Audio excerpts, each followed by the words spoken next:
नमस्कार दोस्तों, स्वागत है आप सभी का हिस्ट्री 365 में। मेरा नाम है चंद्रेश उपाध्याय और आप देख रहे हैं हिस्ट्री 365। तो जैसा आप सभी को पता है, कि हमारा जो क्लास है वो चोल वंश के ऊपर आधारित है। यानी कि मैंने आपको कल के जो लेक्चर हुई थी उसमें मैंने आपको इनके बारे में जो परिचय था वो सारा दिया था। यानी कि चोल वंश के बारे में जो हमारी द्वितीय शाखा देखने को मिलती है उसका एक सामान्य सा जो परिचय था वो मैंने आपको दिया था। और उसके बाद मैंने विजयालय के बारे में और आदित्य प्रथम के बारे में जो है वो बात की थी। और उसके बाद के जो शासक हैं, यानी कि आप देखेंगे कि उनके बाद के जो शासक हैं, और आज का जो क्लास है हमारा उन्हीं के ऊपर आधारित रहेगा। यानी कि आप देखेंगे कि परांतम प्रथम और जो हमारे कह सकते हैं कि राजराज जो प्रथम है, यह दो महान शासक हमें देखने को इस वंश में मिलते हैं। तो अब हम इन्हीं के बारे में जो है आज का जो सेशन है वो करेंगे। तो अगर आपने इससे पहले की जो क्लास हुई है उसको नहीं देखा है तो प्लीज जाके देख लीजिएगा। उसमें इससे पहले की जो सारी बातें हैं वो मैंने दे रखी है। और अगर आपने उससे पहले की भी क्लास नहीं देखी है तो आप जाके चोल वंश की जो प्रारंभिक शाखा है वो आप संगम युग में जाके देख सकते हैं। मैंने प्ले लिस्ट में पहले से ही सारी चीजें ऐड कर रखी है, अगर आप चाहें तो वहां पे जाके आराम से देख सकते हैं। उसके बाद आपको उसके बारे में जो इन सभी बातों का, यानी कि आप देखेंगे इन सभी क्लासों का जो एक इन्फॉर्मेशन है वो मैंने अपने टेलीग्राम चैनल पे मैं अपने अपलोड करता रहता हूँ। अगर आपने अब मेरे टेलीग्राम चैनल को अब तक ज्वाइन नहीं किया है तो प्लीज जाके ज्वाइन कर लीजिएगा, ताकि आपको मेरे आने वाली वीडियो के बारे में या मेरी क्लासेस के बारे में आपको पहले से ही जानकारी जो है वो पता चल जाए। तो आपको इस सभी क्लास से रिलेटेड जितने भी चीजें हैं वो मैं आपको टेलीग्राम चैनल पे अपने मुहैया कराता हूँ। तो चलिए आज की क्लास जो है हम उसको प्रारंभ करते हैं। जैसा कि हमने कल की क्लास को जहाँ पे छोड़ा था, हमने परांतम प्रथम के बारे में देखा था। परांतम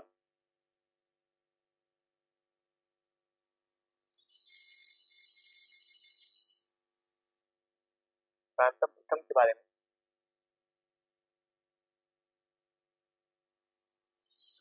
परांतम प्रथम के बारे में देखा था। इनका जो हमें टाइम पीरियड देखने को मिलता है 907 ईस्वी से लेकर के, आप देखेंगे कि 907 ईस्वी से लेकर के इनका जो हमें टाइम पीरियड देखने को मिलता है,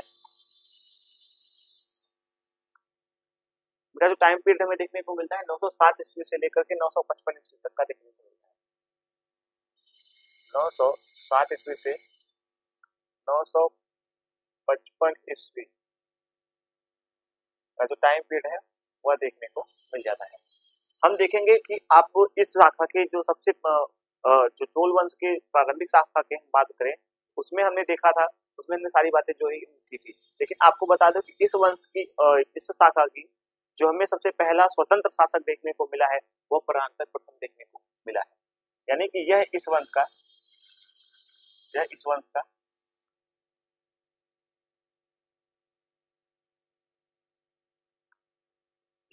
का सर्वसत्ता वाला शासक हुआ, यानी कि स्वतंत्र सत्ता वाला शासक हुआ, सर्वसत्ता वाला शासक हुआ। इसके हमें कह सकते हैं कि इसकी जो हमें उपाधि देखने को मिलती है वो मदुरै कोंड की देखने को मिलती है।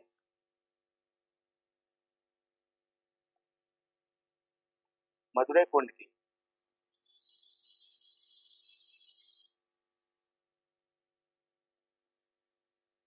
अभी मैं आपको इसके बारे में बताऊंगा कि मदुरै कोंड की इसने उपाधि धारण क्यों की थी। इनके बारे में जो सारी बातें हैं वो मैं आपको बताऊंगा। इसकी हमें जो दूसरी उपाधि देखने को मिलती है वो उत्तम चोल की देखने को मिलती है। यानी कि जो इसकी दूसरी उपाधि है वो उत्तम चोल है।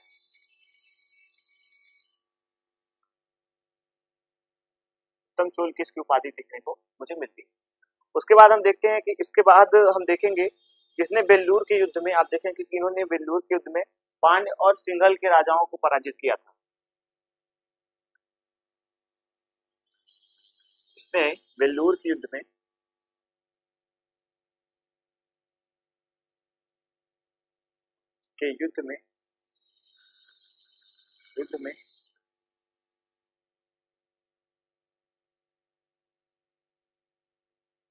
पांड्य और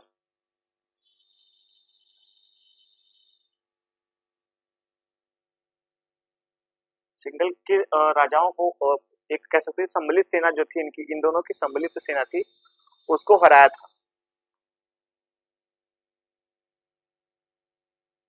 पांड्य और सिंघल के सम्मिलित सेना को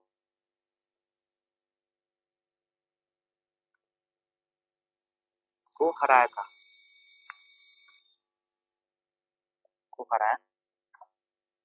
इसके बाद आपको बता दो कि इसी के बाद इसने मदुरै पे जो है वो कह सकते हैं कब्जा किया था, यानी कि इसने इसी समय मदुरै पर जो है अपना आधिपत्य जो था उस पर अधिकार कर लिया था। तो उसी के बाद इसने अपना जो मदुरै कोंड की उपाधि है उसको धारण किया था। यानी कि आप इस बात को ध्यान रखिएगा कि इस युद्ध के बाद जो वेल्लूर का युद्ध हुआ है, इसी युद्ध के बाद इसने कह सकते हैं कि मदुरा पर अपना पूर्ण रूप से अधिकार कर लिया, और अधिकार करने के बाद मदुरै कोंड की उपाधि जो है वो धारण की। इस युद्ध के बाद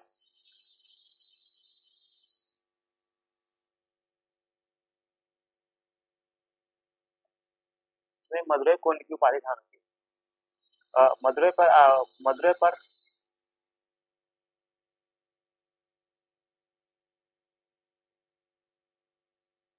अपना अधिकार कर लिया।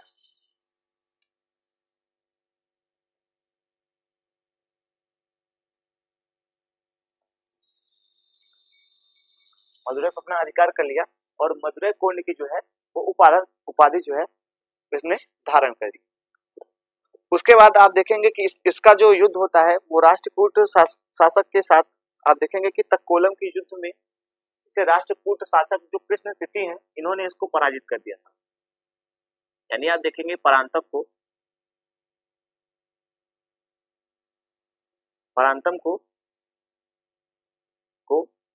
राष्ट्रकूट शासक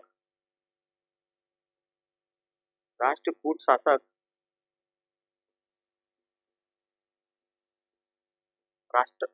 जो शासक है कृष्ण द्वितीय, यानी कि आप देखें कृष्ण द्वितीय है,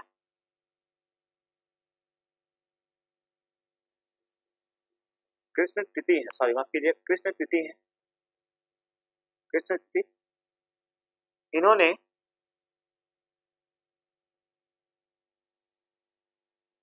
तक्कोलम के युद्ध में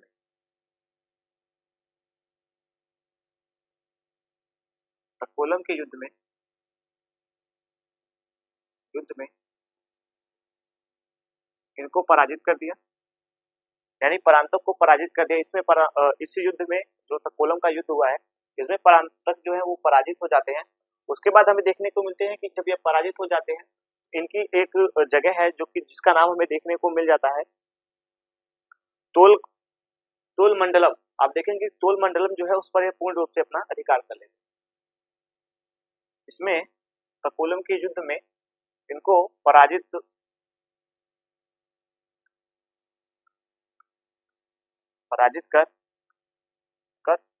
तोल मंडलम पर अधिकार कर लेता है।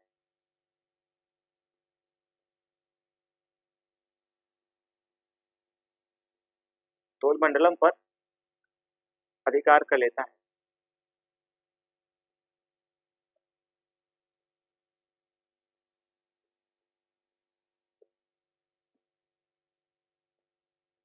तोल मंडलम पर अधिकार कर लेता है। इसके बाद आप देखेंगे कि जो चोल वंश है एक बार फिर से ये कह सकते हैं अंधकार के युग में जो है वो चला जाता है। इसके बाद आप देखेंगे कि इसका एक कह सकते हैं कि जो डार्क ईयर है जो वो प्रारंभ हो जाता है। उस टाइम के लिए आप देखेंगे कि इसका जो टाइम है वो हमें देखने को मिलता है कि इसमें कुछ महत्वपूर्ण जो शासक नहीं है। दो हमें शासक इसमें देखने को मिले हैं। पहले आप इस चीज को नोट कर लीजिएगा कि इसी युद्ध के बाद तोल मंडलम पे जब इसने अधिकार कर लिया था कृष्ण तृतीय ने, तो कह सकते हैं कि जो परांतम थे इनके बाद जो परांतम जो पराजित हो जाते हैं इनके बाद तोल मंडलम पे ये अधिकार कर लेता है। और अधिकार करने के बाद एक इनका कह सकते हैं चोल वंश का अंधकार का युग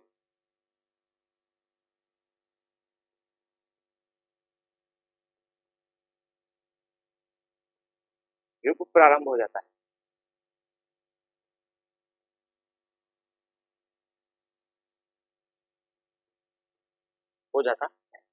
यानी कि आप देखेंगे कि जो चोलों का एक अंधकार का युग है वो कह सकते हैं कि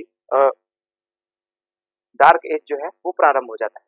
आप देखेंगे कि इसके बाद यानी कि जब डार्क एज इनका स्टार्ट होता है जो इनका अंधकार का युग प्रारंभ होता है, इसमें हमें क्रमशः 2 शासक देखने को मिल जाते हैं।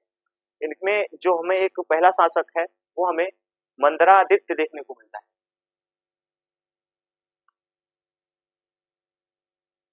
इस युग में चोल वंश के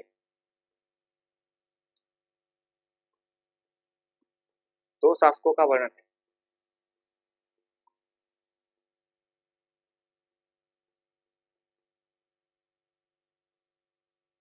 चोल शासकों का वर्णन है। जो पहला हमें शासक देखने को मिलता है वो मंदरादित्य देखने को मिलता है।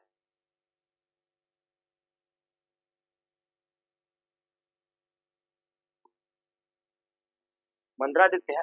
और जो हमें दूसरा हमें जो चोल शासक देखने को मिलता है, इसका हमें नाम जो देखने को मिलता है वो इसका जो हमें दूसरे शासक का जो नाम हमें देखने को मिलता है परांतक द्वितीय है। परांतक द्वितीय है, यानी कि ऐसा माना जाता है कि जो परांतक द्वितीय है इसने इस कह सकते कि अंधकार के युग से इनको जो है वो बाहर निकाला था। अब हम देखेंगे कि जो परांतक द्वितीय है इनके बारे में कुछ हमें जो जानकारी है वो देखने को मिल जाती है। तो हम परांतक द्वितीय के बारे में देखेंगे। परांतक जो द्वितीय है इनकी जो हमें उपाधि देखने को मिली, यानी कि आपने देखा कि जो परांतक द्वितीय है इनकी जो उपाधि हमें देखने को मिली है ये हमें सुंदर चोल की देखने को मिली है। यानी कि आप देखेंगे इनकी हमें जो उपाधि देखने को मिली है वह सुंदर चोल की देखने को मिली है।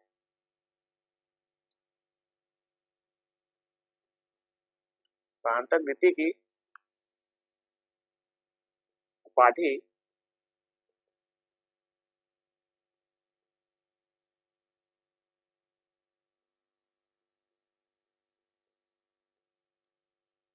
की थी कि आप देखेंगे इनकी जो उपाधि हमें देखने को मिली है वो सुंदर चोल की देखने को मिली है। इन्होंने सिंघल का जो है वो विजय किया है, यानी कि इन्होंने श्रीलंका पे आक्रमण किया है। और इनके जो पुत्र हुए, यानी कि आप देखेंगे इनका एक पुत्र होता है जो राज प्रथम हुए देखने को मिलता है। तो आप पहले इस चीज को आप नोट कर लीजिएगा कि इन्होंने, यानी कि आप देखेंगे कि जो अंधकार के युग में यह चोल वंश चला जाता है उसमें हमें 2 क्रमशः शासक देखने को मिलते हैं, मंदरादित्य और परांतक द्वितीय। यानी कि आप परांतक द्वितीय के बारे में देखेंगे तो इनकी जो हमें उपाधि देखने को मिलती है वो हमें सुंदर चोल की देखने को मिलती है। और जो मंदरादित्य थे इनके बारे में जो जानकारी है वो हमें कम इनके स्रोत देखने को मिलते हैं, हालांकि इनके सिर्फ नाम देखने को मिलते हैं। तो हमने इनके सिर्फ नाम को यहाँ पे रखा है क्योंकि ये परीक्षक देखने के उससे ज्यादा इम्पोर्टेंट नहीं है। लेकिन परांतक जो है ये इम्पोर्टेंट है क्योंकि इसके बाद के जो शासक हैं, यानी कि जो राज हमें प्रथम देखने को मिलेंगे वो इन्हीं के पुत्र हैं और वह एक प्रतापी शासक इस वंश के हुए हैं। यानी कि आप देखेंगे कि अभी मैं आगे उनके बारे में मैं आपको बताऊंगा। अभी आप देखेंगे उनके बारे में मैंने कह सकते हैं कि वो इस वंश के ऐसे शासक हैं कि इनके बारे में विद्वानों ने कहा है कि राज प्रथम एक ऐसे शासक थे जिन्होंने चोल राज्य को चोल साम्राज्य में परिवर्तित कर दिया था। यानी कि आप देखेंगे कि चोल एक राज्य था लेकिन उसको एक साम्राज्य के रूप में इन्होंने जो है वो परिवर्तित कर दिया था।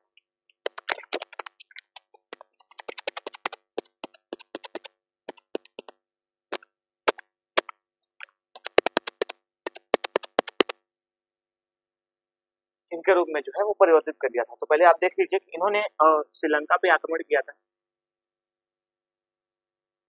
परांतक द्वितीय ने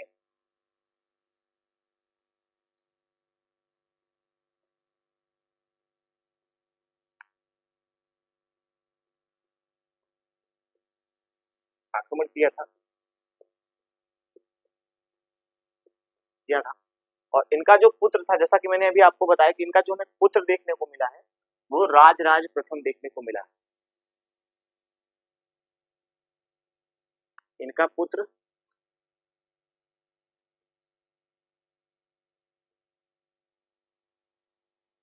राज प्रथम, यानी कि अगर आप देखेंगे कि जो इनका पुत्र हमें देखने को मिला है वो राज प्रथम है। इसके बारे में ऐसा कहा जाता है कि जो परांतक द्वितीय थे, यानी कि आप देखेंगे कि जो परांतक द्वितीय थे इन्होंने अपने शासन काल में ही, यानी कि अपने जीवन के अपने जीवन के ही दौरान इन्होंने राज को अपना जो उत्तराधिकारी है उसको घोषित कर दिया था। और इनके बारे में ऐसी जानकारी मिलती है कि इन्होंने इस साम्राज्य को जो है एक अच्छे रूप से देखा था। आप एक बार इनके बारे में जैसा कि मैंने आपको इनके बारे में बताया, परांतम के बारे में, उसके बाद मैंने आपको परांतर के बारे में बताया। आप एक बार इनके जो चीजें हैं उसको आप नोट कर लें, तब मैं आगे जो राजराज प्रथम है उनके बारे में जो है वो बताना जो है प्रारंभ करूंगा। क्योंकि जो राजराज प्रथम है वो काफी ज्यादा इनके बारे में हमें जानकारी जो है वो देखने को मिलती है। ये काफी महत्वपूर्ण शासक हैं इस वंश के, और इस वंश के महत्वपूर्ण शासकों में हमें दो शासक सबसे ज्यादा इंपॉर्टेंट देखने को जो है वो मिलते हैं। पहले है राजराज और उसके बाद दूसरे हैं जो राजेंद्र प्रथम है। राजेंद्र प्रथम और राजराज इस वंश के सबसे महत्वपूर्ण शासकों में से एक माने जाते हैं। यह इस वंश के कह सकते हैं कि जो राजराज है इनको भारत का कह सकते हैं दक्षिण भारत का विद्वानों ने नेपोलियन कहा है। तो आप इस चीज को भी नोट कीजिएगा कि ये काफी इंपॉर्टेंट शासक रहे हैं अपने शासनकाल के दौरान। तो आप इसको एक बार स्क्रीनशॉट ले लीजिए, मैं आगे की जो क्लास है उसको प्रारंभ करता हूँ।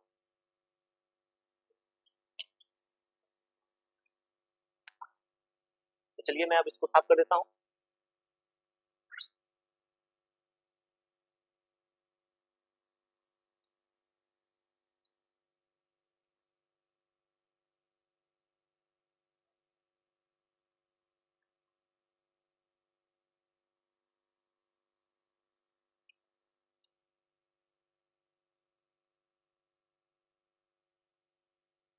चलिए अब हम देखेंगे राजराज प्रथम के बारे में।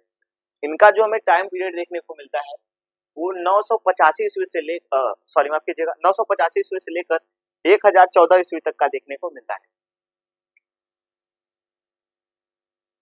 हम देखेंगे अब राजराज प्रथम के बारे में।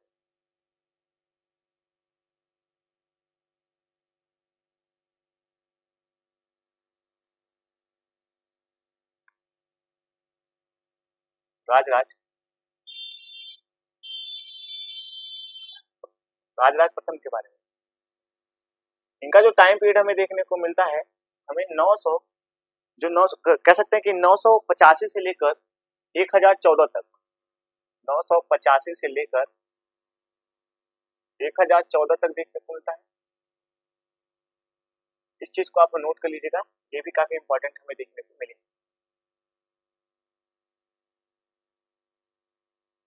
ठीक है, अब हम पहले देखेंगे कि जो राजराज है इनका जो मूल नाम हमें देखने को मिलता है वो अलीमोली वर्मन देखने को मिलता है। इनका जो हमें मूल नाम देखने को मिलता है, दिख रहा है?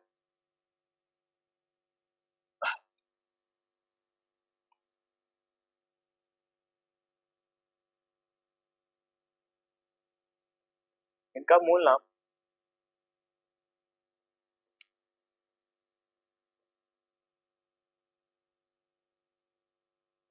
अलीमोली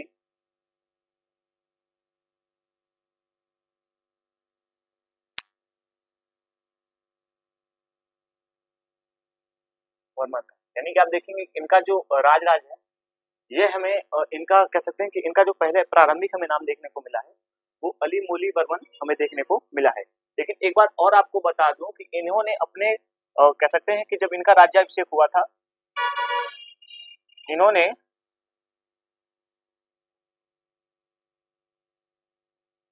अपने राज्याभिषेक के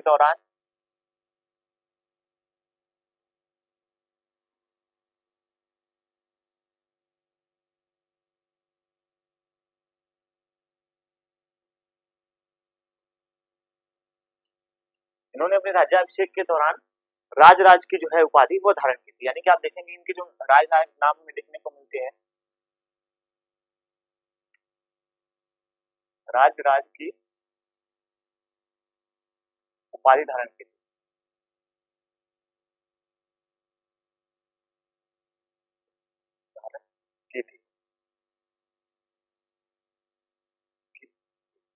तो चलिए इनके बारे में ये इंपॉर्टेंट देख लेते हैं, और इनके बारे में हमें कई उपाधियां इनकी जो है वो देखने को मिल जाती है। तो आप इनकी उपाधियों को पहले देख लें, उपाधियां इनकी क्या क्या हमें देखने को मिली है। पहला तो हमने बात कर लिया कि इनकी उपाधियां क्या क्या थी। पहला हमने देखा कि इनकी जो उपाधि हमें देखने को मिली है, इनका जो पहले नाम हमें देखने को मिला है वो अलीमोली वर्मन देखने को मिलता है। इनकी जो हमें दूसरी उपाधि देखने को मिलती है वो तैलिंग कुलांतक की देखने को मिलती है। जो पहली उपाधि है वो हमें तैलिंग स्त्रीलिंग कुलांतक, कुलांतक की देखने को मिलती है। यह जो उपाधि इन्होंने धारण की है, इन्होंने अपना कह सकते हैं जो कलिंग विजय है उसके उपलक्ष्य में धारण किया था। इन्होंने यह उपाधि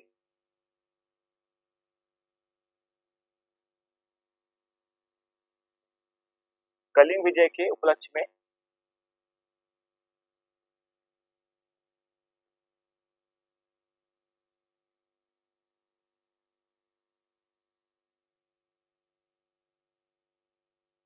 धारण किया था।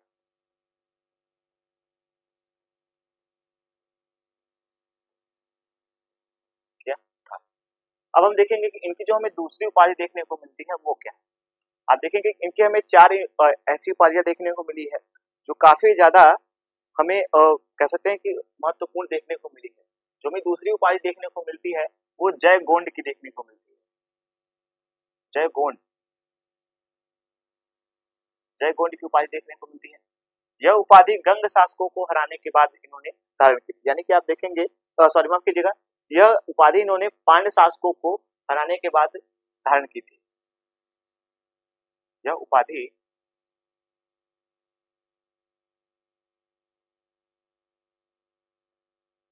पांड्य शासकों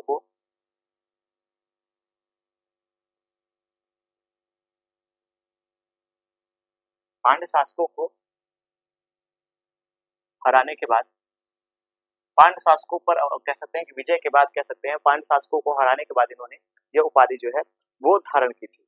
उसके बाद हमें जो इनकी दूसरी उपाधि देखने को, जो हमें तीसरी देखने को मिलती है वो सिंगलांतक का देखने को मिलता है। जो तीसरी उपाधि है वो इनका सिंगलांतक का देखने को मिलता है।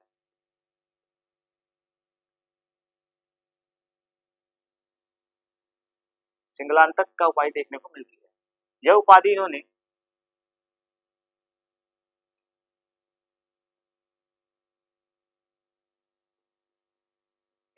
अपने सिंगल विजय के, यानी कि आप देखेंगे सिंगल विजय पर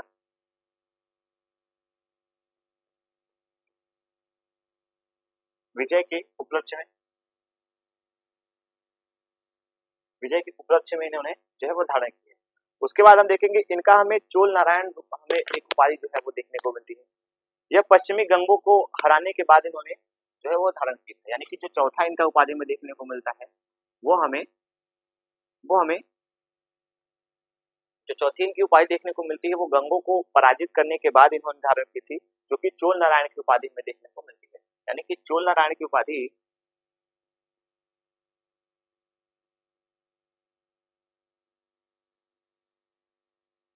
उपाधि पश्चिमी गंगों को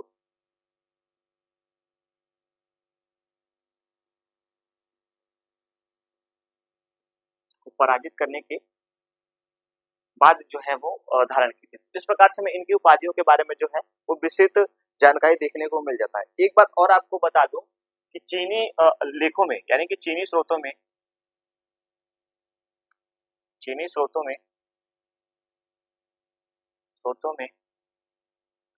राजराज की उपाधि राजराज को लोप्स कहा गया है। यानी कि आप देखेंगे इनको लोप्स जो है वो कहा गया है। लोप्स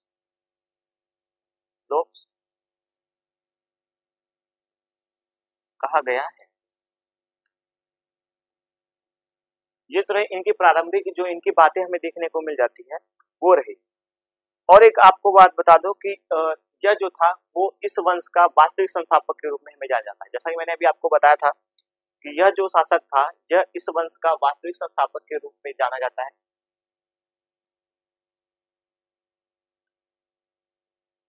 राजराज प्रथम।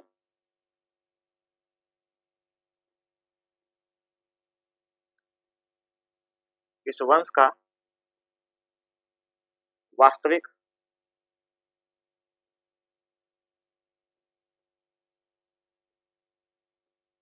शासक था। ऐसा क्यों है? क्योंकि कई विद्वानों ने इसके बारे में ऐसी बातें जो है वो बताई हैं। इसने चोल राज्य को इसने चोल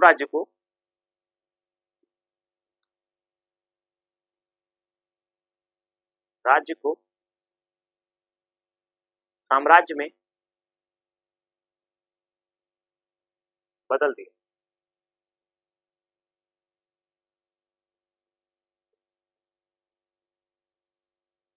ठीक है, इसने न कि अपने राज्य को भारत में ही फैलाया है, इसने विदेशों में भी अपने राज्य को जो है वो फैलाया है। तो इस प्रकार से हम देखेंगे कि इसने जो है वो काफी इंपॉर्टेंट जो है वो कार्य किए हैं।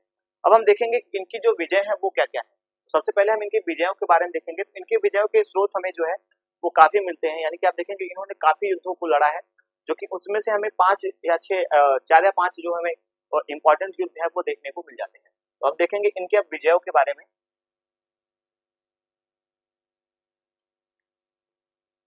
राज के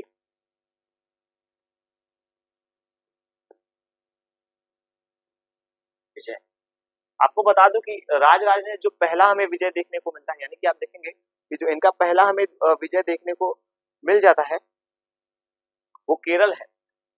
जो इनका पहला विजय है वो केरल हमें देखने को मिलता है, और जो सबसे अंत का यानी कि इनके शासन के सबसे अंत में जो है वो मालदीव का हमें देखने को मिलता है। तो आप इस चीज को नोट कर लीजिएगा। तो आप देखेंगे केरल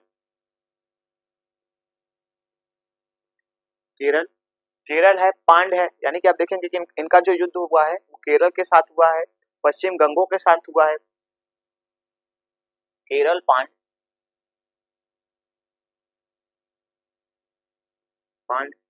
सिंघल,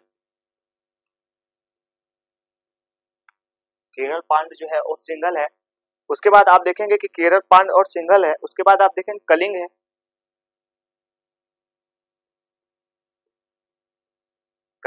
पश्चिमी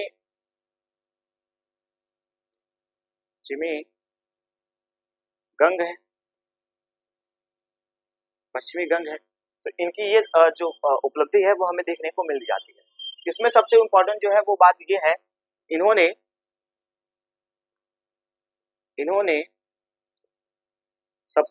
इनका जो सबसे पहला हमें अभियान देखने को मिला है वो केरल है, और जो सबसे हमें कह सकते हैं कि लास्ट का है वो मालदीव का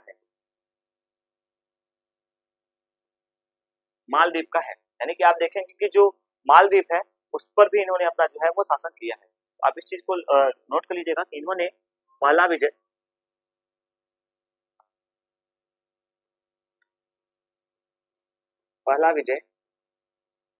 पहला विजय केरल से किया था। केरल तथा अंत का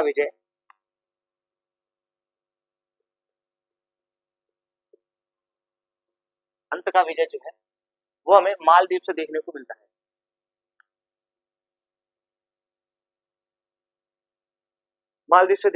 है। जो मालदीव है वो इनके शासन काल का सबसे अंतिम, यानी कि आप देखेंगे कि अंतिम हमें जो विजय है वो देखने को मिल जाता है। तो आप पहला विजय जो है, कई बार क्वेश्चन आपसे पूछा गया कि इनका पहला विजय कौन सा है, तो आप पहले विजय के बारे में बताएंगे तो इनका पहला विजय केरल का है, और जो हमें लास्ट का देखने को मिलता है यानी कि इनके शासन के सबसे अंतिम दिनों में हमें जो विजय देखने को मिलता है वो हमें मालदीव का देखने को मिल जाता है।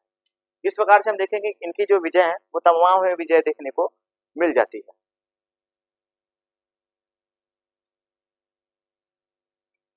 और एक बात आपको बता दो कि जो राज हैं इन्होंने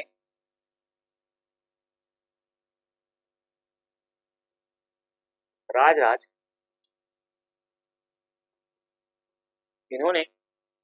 ने श्रीलंका में, यानी कि आप देखेंगे कि श्रीलंका में इन्होंने अपना एक अभिलेख खुदवाया। श्रीलंका में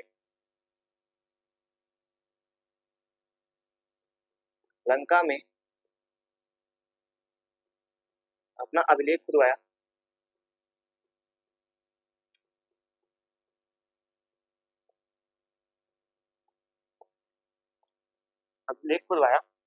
और एक मंदिर का, यानी कि आप देखेंगे इन्होंने शिव मंदिर का जो है वो निर्माण भी करवाया है, यानी कि शिव मंदिर का निर्माण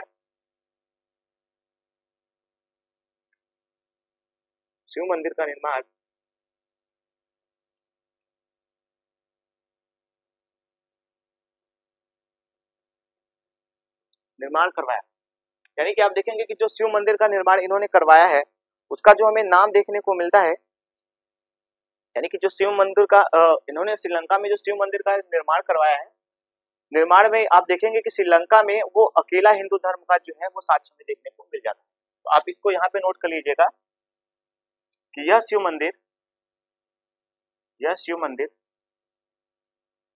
शिव मंदिर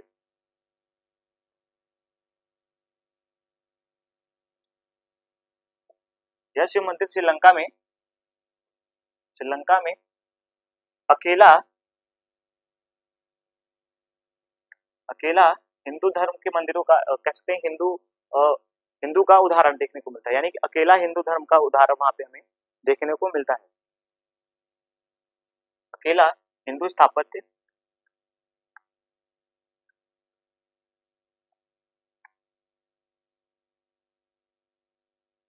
का उदाहरण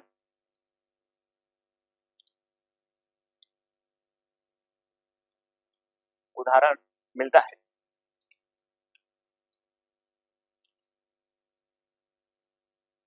मिलता है। उसके बाद आप देखेंगे कि इन्होंने, यानी कि जो राजराज हैं, इन्होंने कल्याणी के एक चालुक्य वंश थे, यानी कि आप देखेंगे कल्याणी के चालुक्य हैं, उनके बारे में मैंने आपको पढ़ाया है। तो अगर आपने उस क्लास को नहीं देखा है तो प्लीज जाके देख लीजिएगा। तो आप देखेंगे कल्याणी के चालुक्य जो हैं,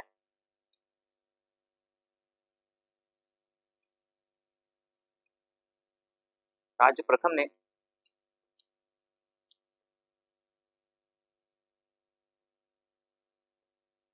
कल्याणी के चालुक्य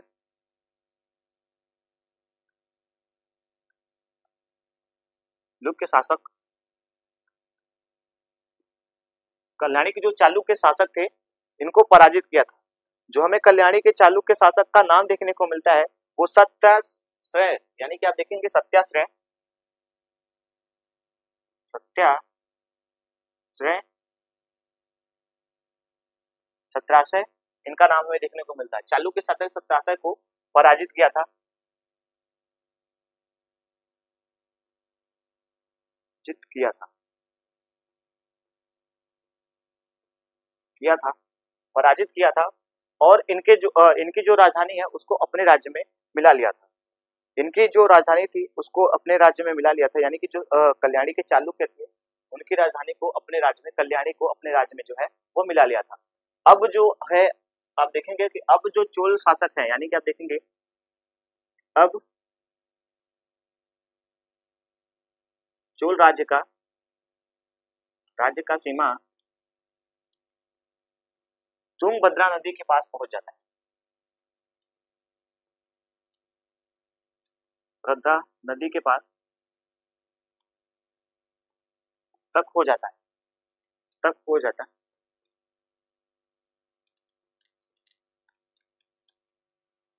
है, यानी कि आप देखेंगे कि जो कल्याणी के चालुक्य हैं इनको पराजित करने के बाद राजराज प्रथम ने अपना जो साम्राज्य था उसको तुंगभद्रा नदी तक इन्होंने जो है वो फैला दिया था, यानी कि विस्तृत कर लिया था, इनको बढ़ा दिया था।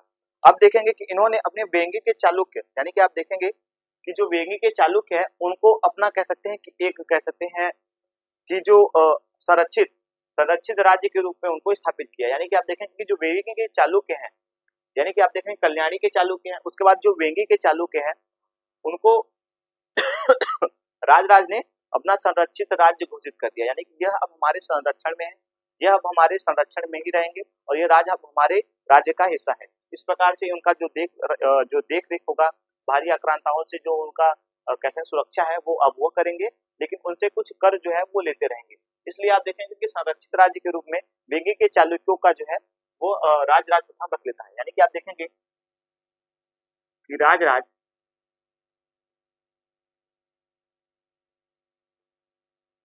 प्रथम वेंगी के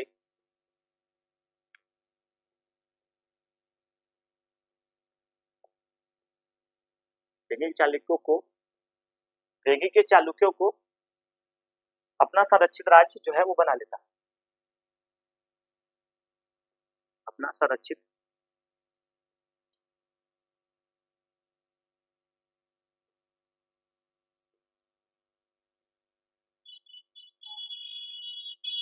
राज्य बना लेता है।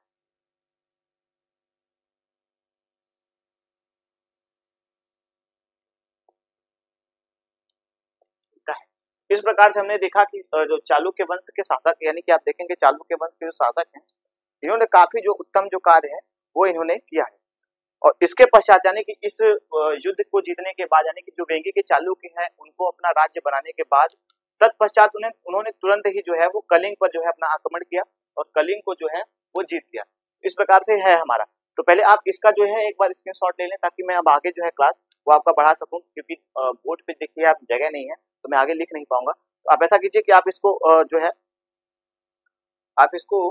जो है एक स्क्रीनशॉट अगर लेना है तो स्क्रीनशॉट ले लें, अगर आपको इसको लिखना है तो आप जरूर लिख लीजिएगा ताकि आपको इसके बारे में जो पूरी जानकारी है वो प्राप्त हो सके।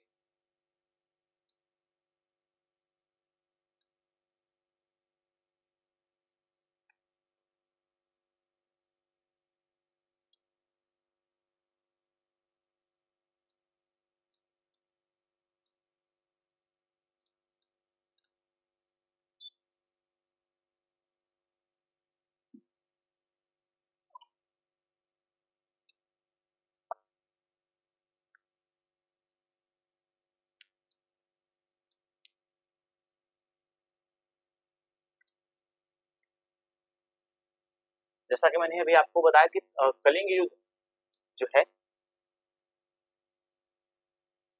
जैसा कि मैंने अभी आपको बताया कि वेंगी के चालुक्यों को अपने राज्य में मिलाने के बाद, यानी कि अपने राज्य का एक संरक्षित राज्य बनाने के बाद जो कहते हैं राज है, उन्होंने तत्पश्चात यानी कि तुरंत ही उन्होंने कलिंग पर आक्रमण किया था। तो आप इस चीज को नोट करिएगा कि इन्होंने इस युद्ध के बाद, इसके बाद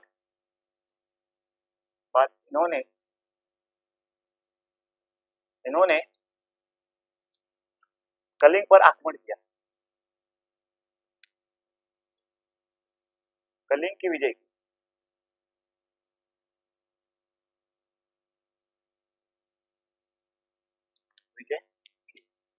उसके बाद आप देखेंगे इनके जीवन के, यानी कि आप देखेंगे कि इनके शासन काल के अंतिम दिनों में, हमें शासन काल के इनके अंतिम दिनों में जो है इनके बारे में कुछ इंपॉर्टेंट जो बातें हैं वो देखने को मिल जाती है। इन्होंने अपने शासन काल के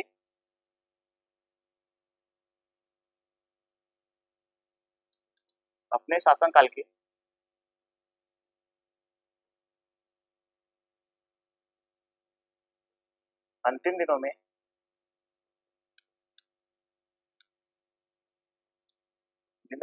मालदीव, यानी कि आप देखेंगे कि 12,000 द्वीपों वाला मालदीव के बारे में ऐसा कहा जाता है कि आप देखेंगे कि जो भारतीय पुराण है उसमें हमें वर्णन देखने को मिलता है कि मालदीव पे 12,000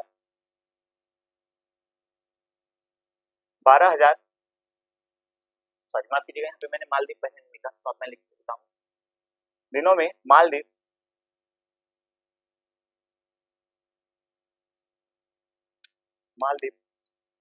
मालदीव होगा। आप इस बात को नोट कीजिएगा कि जहां मैंने जो मालदीव लिखा है वहां पे मालदीव वह होगा मालदीव 12,000 द्वीपों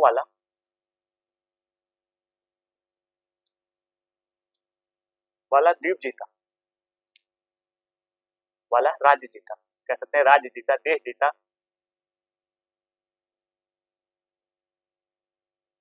उस समय में तो सब राज्य या प्रांत के रूप में ही हमें देखने को मिलते हैं, तो हम इनको राज्य भी कह सकते हैं, प्रांत भी कह सकते हैं, देश भी कह सकते हैं। अगर आधुनिकता से जुड़े तो आज देखेंगे कि मालदीव जो है वो हमें एक देश के रूप में देखने को मिल जाता है। तो इस प्रकार से हमें इनके बारे में जो जानकारी है वो देखने को मिल जाती है। इनके जीवन का जो पहला, एक बार आप इसको फिर से नोट कर लीजिएगा, इनके जीवन का जो हमें पहला युद्ध देखने को मिलता है वो केरल के साथ सॉरी माफ कीजिएगा, जो इनके जीवन का हमें पहला कह सकते हैं युद्ध देखने को मिलता है वो केरल के साथ देखने को मिलता है।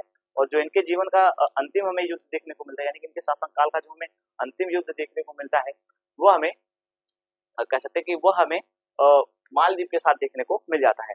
अब हम देखेंगे कि राजराज की जो उपलब्धियां हैं वो क्या क्या है। तो सबसे पहले हम देखेंगे कि राजराज ने अपने शासन काल में क्या क्या जो उपलब्धियां हैं उसको हासिल किया था। तो यहाँ पे मैं लिख देता हूँ कि राजराज की उपलब्धियां,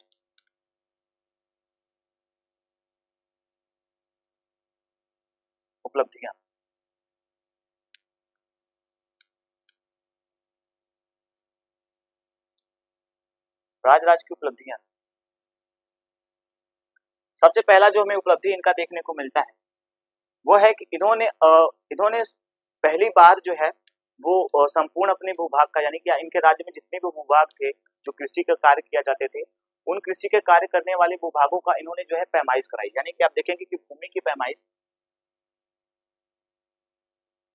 इन्होंने पहली बार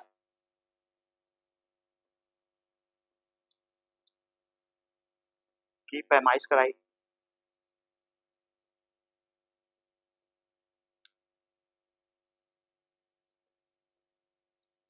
ये काफी बार क्वेश्चन पूछा गया है, इसलिए इम्पोर्टेंट है। मैं जितने भी आपको टॉपिक बताता हूँ वो इम्पोर्टेंट होता है, तभी मैं उसको रखता हूँ अपने सेशन में। आप इस चीज को रखिएगा, क्योंकि मैं आप देखेंगे कि मैंने जितने भी टॉपिक आपको बताए हैं वो सारे के सारे चुनिंदित टॉपिक हैं, यानी कि आप देखेंगे चुनिंदा टॉपिक है जो कि इससे क्वेश्चन पूछे जाते ही पूछे जाते हैं। तो आप देखेंगे कि इन्होंने जो है वो पैमाइश कराई और इसका वर्गीकरण कराया। इसका इसी के जरिए इससे वसूले जाने वाले जो कर थे उसका वर्गीकरण करा कि कहाँ पे कितना कर लगाना चाहिए, कहाँ पे उपजाऊ भूमि है, कहाँ पे न उपजाऊ भूमि है, कहाँ पे बंजर भूमि है, कहाँ पे कैसी भूमि है, उन सारी चीजों का इन्होंने पैमाइश कराई। और उस पैमाइश कराने के बाद इन्होंने जो है वो अपने कर का जो है वो वर्गीकरण किया। यानी कि पैमाइश कराने के बाद पैमाइश कराई, इसके बाद कर का वर्गीकरण किया। कर का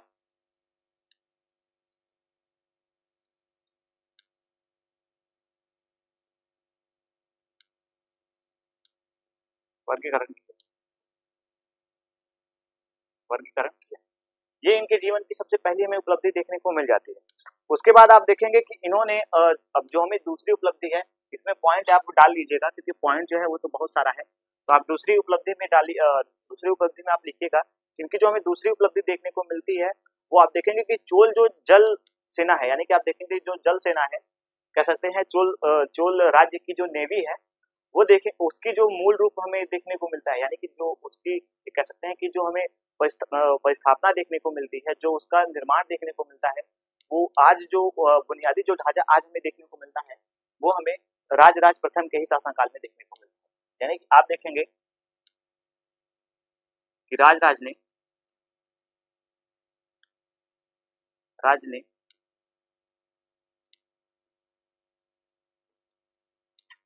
अपने शासनकाल में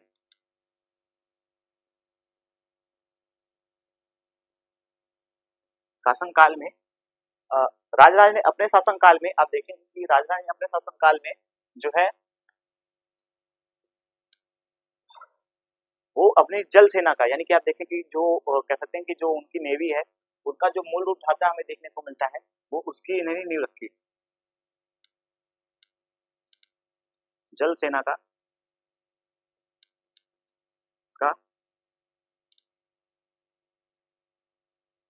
ढांचा तैयार किया, ढांचा जो है वो तैयार कर लिया। तो इसके इनके बारे में ये जो काफी इंपॉर्टेंट चीज है कि जो हमें जल सेना देखने को मिलती है वो हमें इनका देखने को मिल जाता है। आप देखेंगे कि इनकी एक और हमें सबसे महत्वपूर्ण चीजें देखने को मिलती है, तो यहाँ पे आप पॉइंट से नोट करिएगा कि इनका जो कह सकते हैं कि जो राजराज प्रथम थे वो महान शिव भक्त के रूप में हमें देखने को मिल जाते हैं। राजराज प्रथम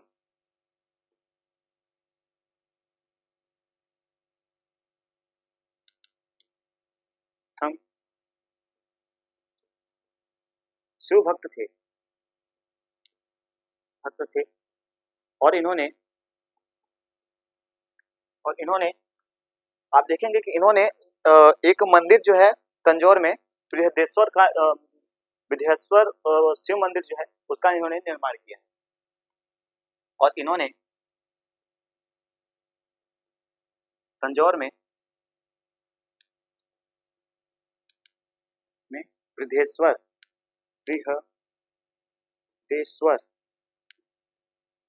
शिव मंदिर का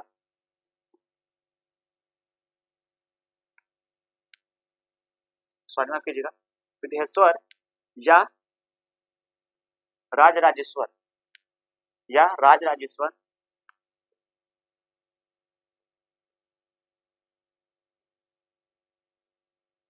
स्वर मंदिर का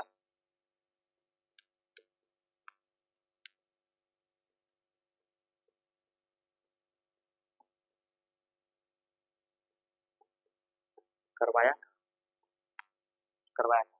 आपको एक बात इंपॉर्टेंट बता दो, जो राज राजेश्वर कह सकते हैं, इनके नाम पे ही हमें देखने को मिलता है राज राजेश्वर। तो आप देखेंगे कि जो राज राजेश्वर है यह मंदिर, आपको एक बार बता दूं कि चाहे बृहदेश्वर मंदिर कहें, बृहदेश्वर मंदिर कहें, या राज राजेश्वर मंदिर कहें, ये दोनों मंदिर एक ही है, बस नाम में हमें जो है वो फर्क देखने को मिल जाता है। तो राज राजेश्वर मंदिर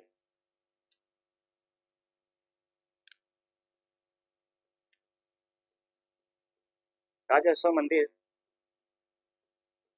राज राजेश्वर मंदिर चोल वंश के, आप देखेंगे कि कलाकृतियों के बारे में एक महत्वपूर्ण जो जानकारी है वो हमें इसमें देखने को मिल जाती है। कि आप देखेंगे कि चोल कलाकृति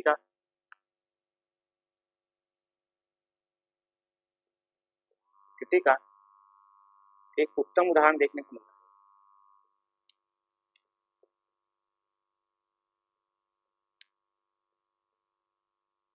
मिलता है। इससे चोल वंश के कुछ जो बातें हैं वो भी हमें देखने को मिल जाती है।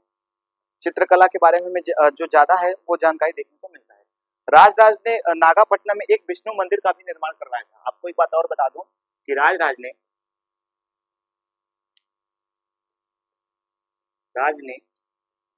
नागापट्टनम में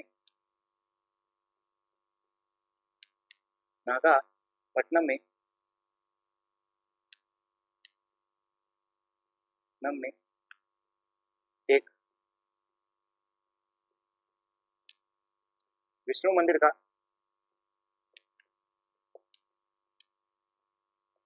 निर्माण करवाया था।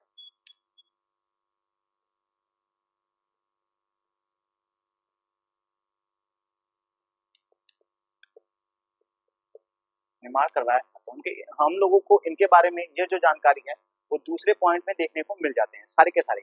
आपको एक बात बता दूं, इनके बारे में जो मैंने अभी सारी बातें बताई ये काफी इंपॉर्टेंट चीजें हैं। कि आप देखेंगे कि इन्होंने जो राज राजेश्वर मंदिर का जो है वो निर्माण करवाया है तंजौर में, वो भी हमें देखने को मिलता है। वो काफी ज्यादा इंपॉर्टेंट है इनके शासनकाल के दृष्टिकोण से। इसमें जो कलाकृतियां की गई हैं, यानी कि आप देखेंगे शिल्प व्यवस्था, यानी कि शिल्पकार या फिर शिल्पकारी कह सकते हैं, या कह सकते हैं कला चित्र जो है, इसमें एक कह सकते हैं इनके शासनकाल का एक सुंदर जो हमें उदाहरण जो है वो हमें यह मंदिर में देखने को मिल जाता है। उसके बाद इन्होंने नागापट्टनम में एक विष्णु मंदिर का जो है वो निर्माण करवाया था। तो आप इस चीज को भी नोट कर लीजिएगा। अब हमने वहां पे देखिए 2 पॉइंट हमने नोट किया है, तो यहाँ पे हम तीसरा पॉइंट नोट करेंगे। जो हमारा तीसरा पॉइंट है वो काफी ज्यादा इंपॉर्टेंट होने वाला है इनके दृष्टिकोण से। राज एक धर्म सहिष्णु थे, यानी कि आप देखेंगे कि यहाँ पे नहीं लिखेंगे हम इसको, यहाँ पे लिख देते हैं क्योंकि छोटा पॉइंट हमें देखने को मिला है। तो राज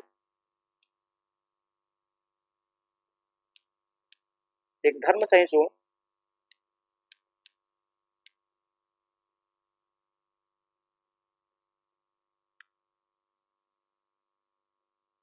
शासक थे। इन्होंने जैन और बौद्ध धर्म को भी संरक्षण जो है वो दिया था, यानी कि इन्होंने उसकी जो सहायता है वो की थी, उन लोगों की सहायता की थी। न कि इन्होंने हिंदू धर्म की जो है वो देखिए आपने इन्होंने मंदिर का निर्माण कराया है, लेकिन फिर इन्होंने जो है वो बौद्ध धर्म और जैन धर्म को भी इन्होंने संरक्षण जो है वो प्रदान किया। इन्होंने बौद्ध धर्म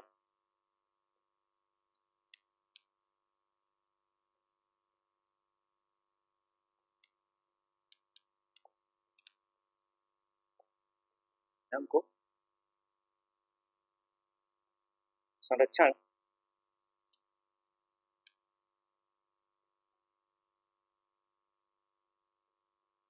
दिया था। ये इनके बारे में काफी इंपॉर्टेंट जो है वो देखने को मिल जाता है कि इन्होंने एक धर्म सहिष्णु जो है वो कार्य अपने शासनकाल में किया था। इसके बाद आप देखेंगे कि इन्होंने इनके जो हमें तीसरे पॉइंट देखने को मिलती है, यानी कि तीसरा पॉइंट हमने देखा, अब हम देखेंगे चौथा पॉइंट। जो हमें चौथा पॉइंट देखने को मिल जाता है वह है कि इन्होंने स्वर्ण, रजत और ताम्र मुद्राओं का जो है वो बड़े पैमाने पर अंकन करवाया था। यानी कि आप देखेंगे कि इन्होंने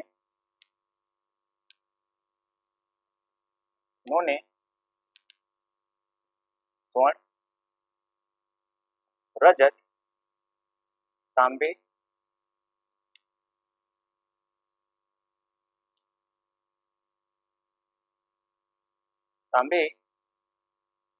के मुद्राओं का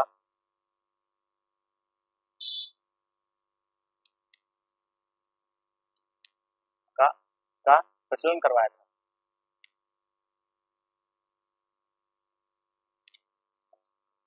किया था प्रचलन जो है वो इन्होंने इन 4 मुद्राओं का जो है वो प्रचलन किया था। इनके सिक्कों पर जो है वो नागरी लिपि में, इनके सिक्कों पर नागरी लिपि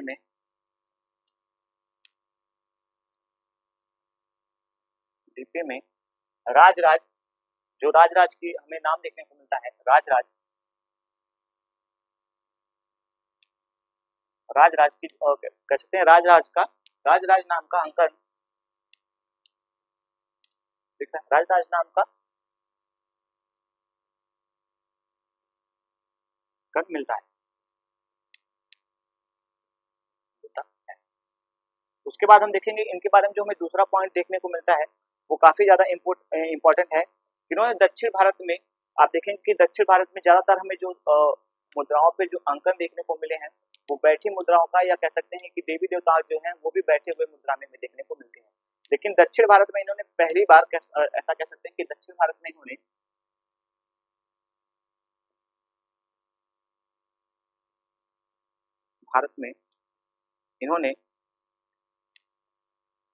खड़ी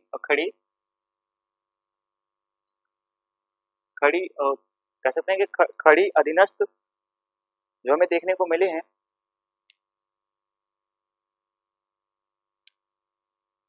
खड़ी या आसनिस्थ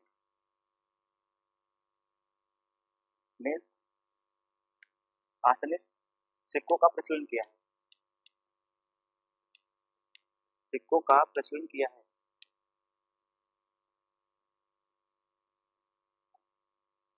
किया। इनके बारे में ये जो बातें हैं वो काफी ज्यादा हमें इंपॉर्टेंट देखने को मिल जाती है। उसके बाद हम देखें कि इन्होंने जो इनके बारे में 5वां पॉइंट है वो काफी ज्यादा हमें इंपॉर्टेंट देखने को मिला है। कि अगर देखेंगे कि इनका जो 5वां पॉइंट हमें देखने को मिलता है उसमें यह हमें जानकारी देखने को मिल जाती है, इन्होंने अपनी जो प्रिय पत्नी थी, यानी कि आप देखें कि इन्होंने अपनी जो प्रिय पत्नी थी उनके साथ 2 यज्ञों का जो है इनके वर्णन जो है वो हमें देखने को मिल जाता है, यानी कि इन्होंने अपने पत्नी के साथ 2 यज्ञ जो है वो किया था। तो चलिए इनके बारे में देखते हैं कि राज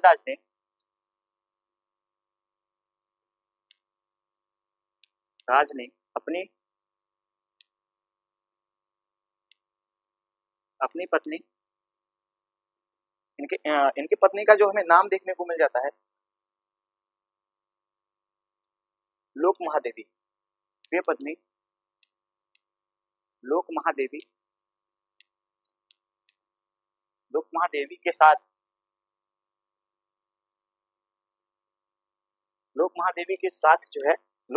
के साथ तिरुवलजुरी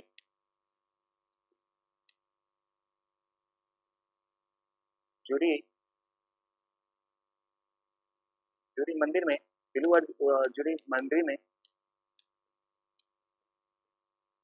में तुला पुरुष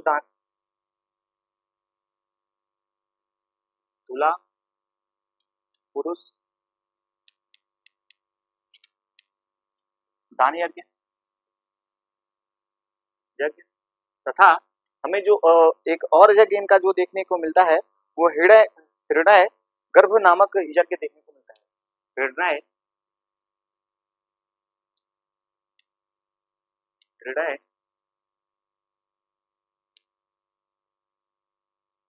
गर्भदान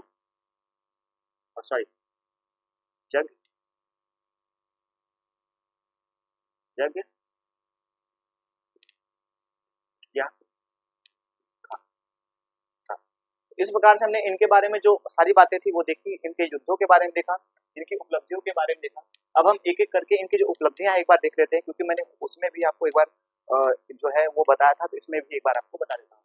अब देखेंगे कि राजराज की उपलब्धियों में सबसे पहला पॉइंट हमें जो देखने को मिलता है वो यह देखने को मिलता है कि इन्होंने पहली बार जो है वो भूमि का जो है वो भूमि का जो कह सकते हैं कि एक पैमाइश जो है वो कराया था, और उसका जो वर्गीकरण है वो इन्होंने करवाया था।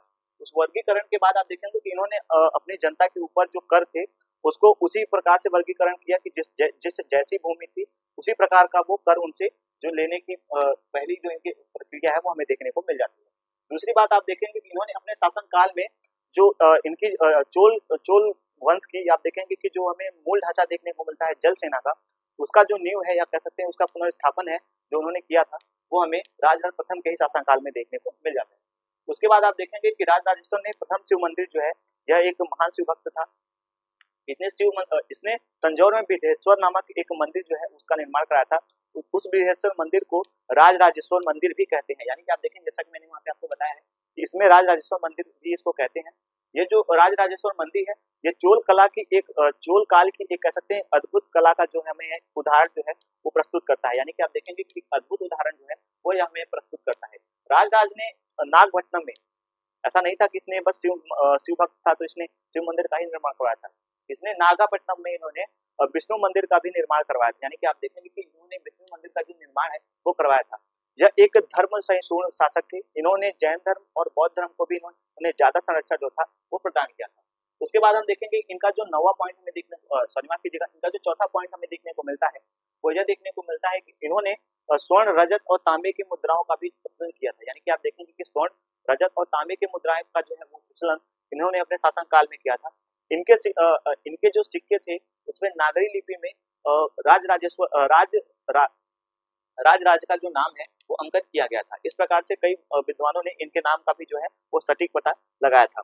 आप देखेंगे कि दक्षिण भारत में इन्होंने खड़ी या आश्रित जो सिक्का था, यानी कि उस पर जो आश्रित लोगों का जो सिक्का कह सकते हैं कि अंकन जो हमें देखने को मिलता है वो इनके सिक्का का प्रचलन जो है वो इन्होंने अपने शासनकाल में किया था।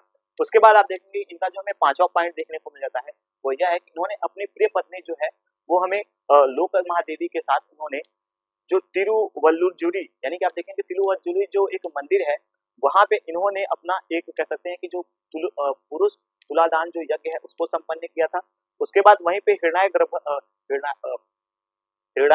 गर्भ जो दान यज्ञ है उसको भी इन्होंने संपन्न किया था। तो इस प्रकार से हमें इनके बारे में ये सारी बातें देखने को हमें मिल जाती है। अब हम देखेंगे इनका जो पुत्र था, यानी कि इनका राजराज जो प्रथम थे, राजराज का जो पुत्र था उसका नाम था हमें राजेंद्र प्रथम देखने को मिल जाता है, यानी कि अब यानी कि जो हमारी कल की क्लास होगी वो राजेंद्र प्रथम के बारे में होगी। राजेंद्र प्रथम भी इन्हीं की तरह एक महान शासक था और उसने अपने राज्य को जो है वो ख्याति वो फैलाई थी। कई जो विद्वान है उनका कहना है एक योग्य पिता का योग्य पुत्र था वो, यानी कि राजराज जो था वो योग्य पिता का योग्य पुत्र हमें देखने को मिल जाता है। अब हम इसके बारे में कल की जो क्लास है उसमें देखेंगे। तो आज की क्लास को हम यहीं तक रखते हैं। आपको क्लास कैसी लगी बताइएगा जरूर कमेंट सेक्शन में। तो आज की क्लास को हम यहीं तक रखेंगे। चलते हैं, जय हिंद।